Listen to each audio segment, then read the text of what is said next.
Oh, embrace the suck.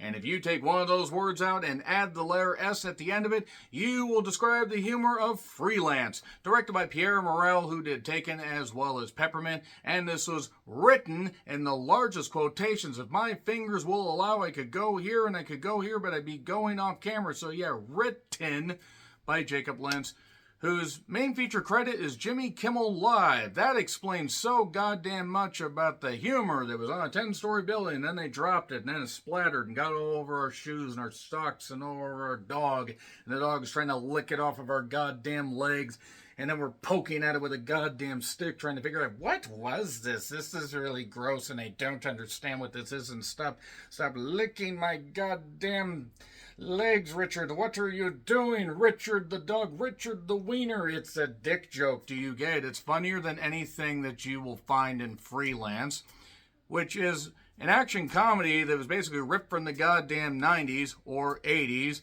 and has John Cena, WWE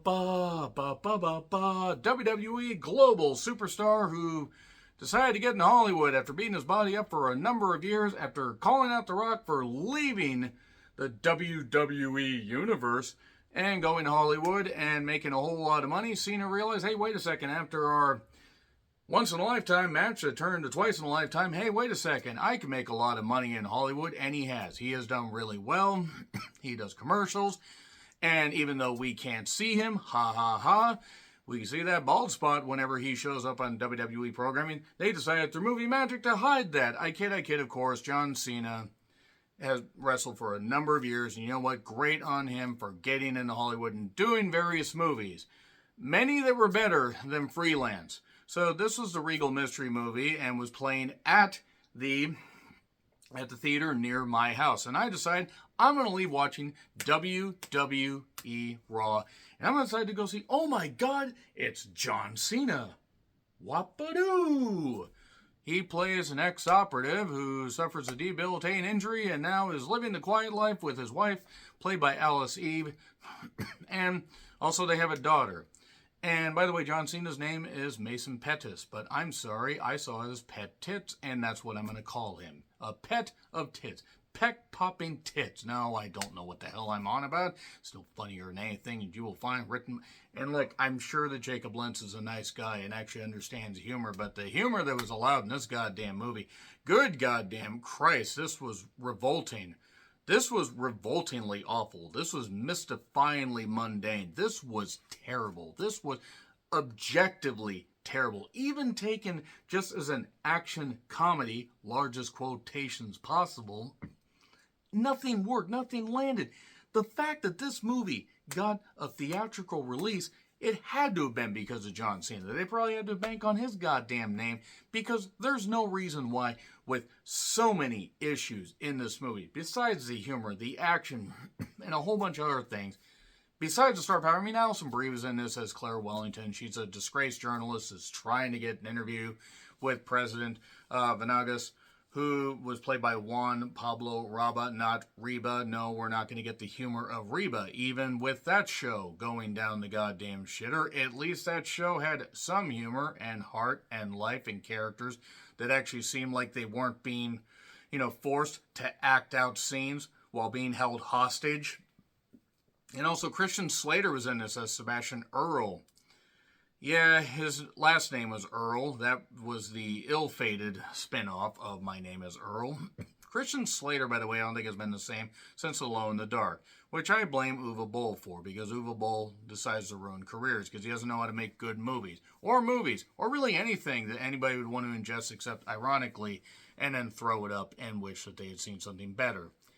So nevertheless, basically, you have Mason Pet Tits, who suffers this injury, is then tasked with a good amount of money. Not really, though. It's like 20 grand. And I'm like, that's not a lot of money, but I guess he needed the money because he's kind of a lawyer, but it's not really going all that well, and he's kind of having issues with his wife, played by Alice Eve. Alice Eve and Alison Brie, by the way, are the same age. They're the same age. I mean, roughly. They were born in 1982.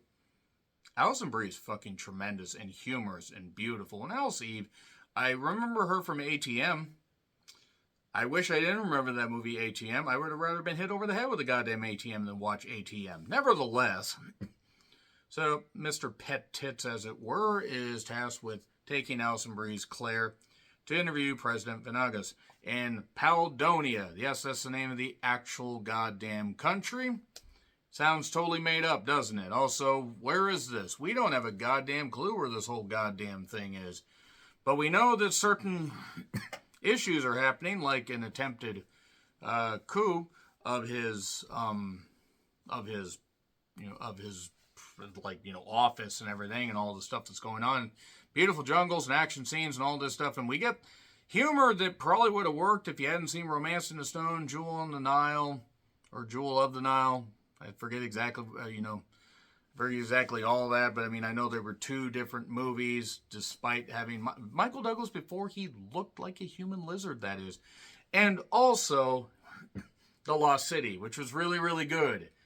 Shotgun Wedding looks good by comparison compared to this movie. And I hated Shotgun Wedding. So many movies that are, purported to be action comedies don't work at all when you don't have the comedy to go with the action, or the action is absolute dog shit that you need the comedy to lift it up. And when you have neither of those that know, how to basically be lifted up anywhere beyond, pond scum levels, or maybe back to that pile where we're poking it, and goddamn it, Richard the Wiener Dog, you're still licking it. No, you need to stop doing that. I think, having an actual wiener dog licking a goddamn puddle of goo and blood would have been a lot better. I would have rather watched that for about 10 minutes. It would have been better than any of the action scenes in this.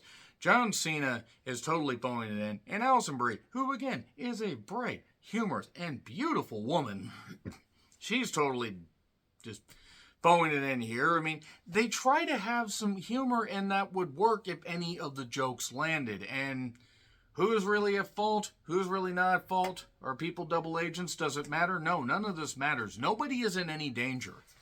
There is no point in this movie where anybody's in any danger. This reminds me of Hidden Strike, except Hidden Strike had John Cena and Jackie Chan. It didn't have much else. It had a beautiful woman in the movie. I do remember that, with a name I couldn't have pronounced.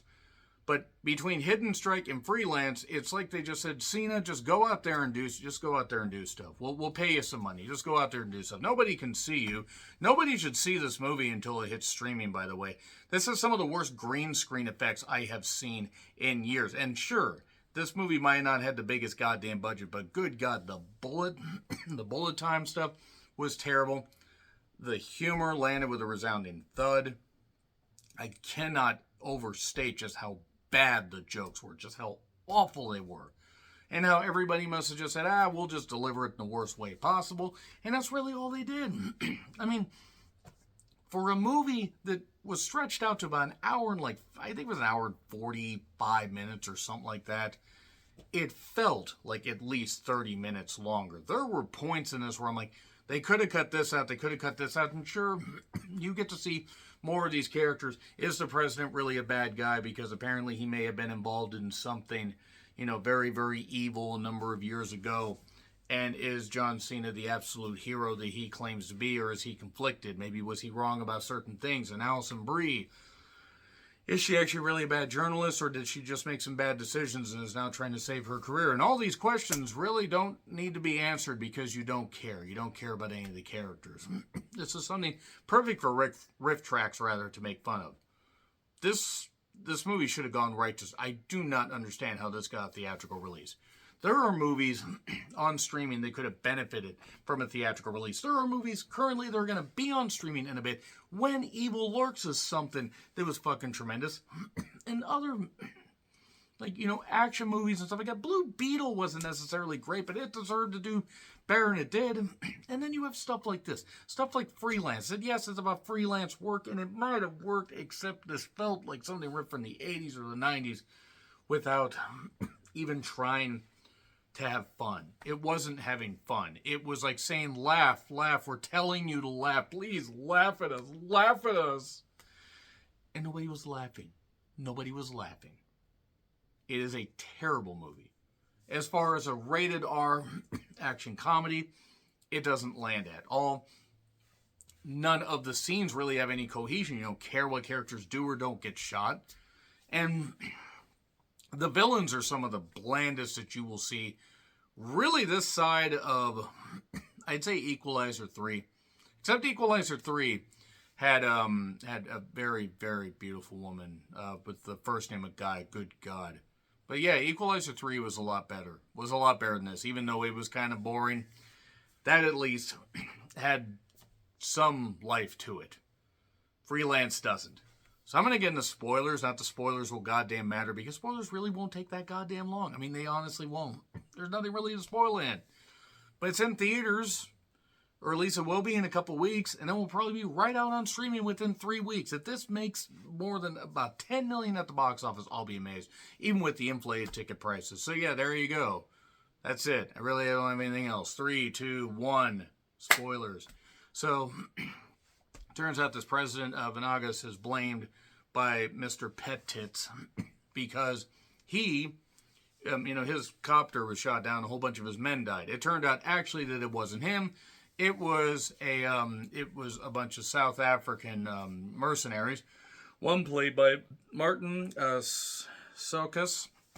If I mispronounce that, I do apologize. I recognize the name. I recognize the actor. I can't recall right now. I also don't care enough to check out what else he's been in. But I remember he's been in better stuff than this, even if I can't recall a movie. Alice Eve seems like she's sleepwalking through her goddamn role. I wouldn't have minded seeing Cena and Alison Brie trying to recreate the magic that Channing Tatum and Sandra Bullock did in The Lost City, except that was better. That they actually had humor about it, and that movie shouldn't have worked at all. So anyway, it turns out that the president, well, not a great guy, knows a whole lot of stuff. His nephew rather, is trying to take over, be the leader, but he's being a prop for these mercenaries that are trying to take over this stuff. And there's this rare mineral that's going to be used to make all this stuff that he is going to source. But he doesn't want to sell out his country. He wants to help the people. He truly wants to help the people.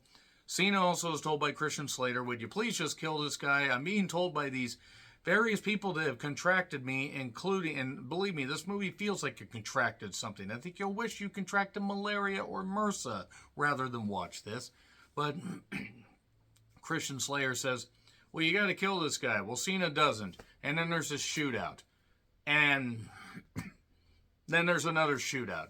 There's like a shootout for like 15 goddamn minutes, and it feels 3 times as long as that. And then Cena ends up back at home with his wife. They aren't going to get a divorce, because apparently they were going to get a divorce, because Alice Eve is like, I can do so much better. You were in ATM, honey. You really haven't been in anything else. And Mr. Pet Tits, he's all thrilled. I will say there is one scene where Alison Brie is being very flirtatious, and he's a tougher guy than I was. Because I'd have a hard time resisting. I'd have a very hard time resisting. And then Claire gets her interview a little bit earlier on, and she's able to live stream some of this stuff and break the whole thing open, and Paledonia is saved because the president steps down. They're going to have a general election, free election. And also he kept making this joke about, instead of a small gift, a petite gift, and he gave him like $5.5 million or whatever, and said, "Hey, here's some money." Oh, thank you. Yeah, that was a little bit unexpected. So he gave him $5.5 million. They had a few outtakes, and that was it. That was it. This is literally all I have to fucking say about Freelance. A terrible goddamn movie. A terrible movie. If you thought Hidden Strike was bad, oh, you ain't seen nothing yet. And Hidden Strike sat on the shelf for a few years, and they released it on streaming. The green screen effects are terrible. The action scenes are terrible. There are points where it seems like the bad guys are shooting directly at the good guys and can't hit them because of the bad editing and the bad cutting and everything. Bet Cena wishes that nobody saw this movie. This was really, really bad. It gets an F. It is bad. Freelance is really, really bad. Let me know your thoughts in the comments. Like, share, subscribe, Twitter handle in the description. I'm John Retlin. I'll see you soon.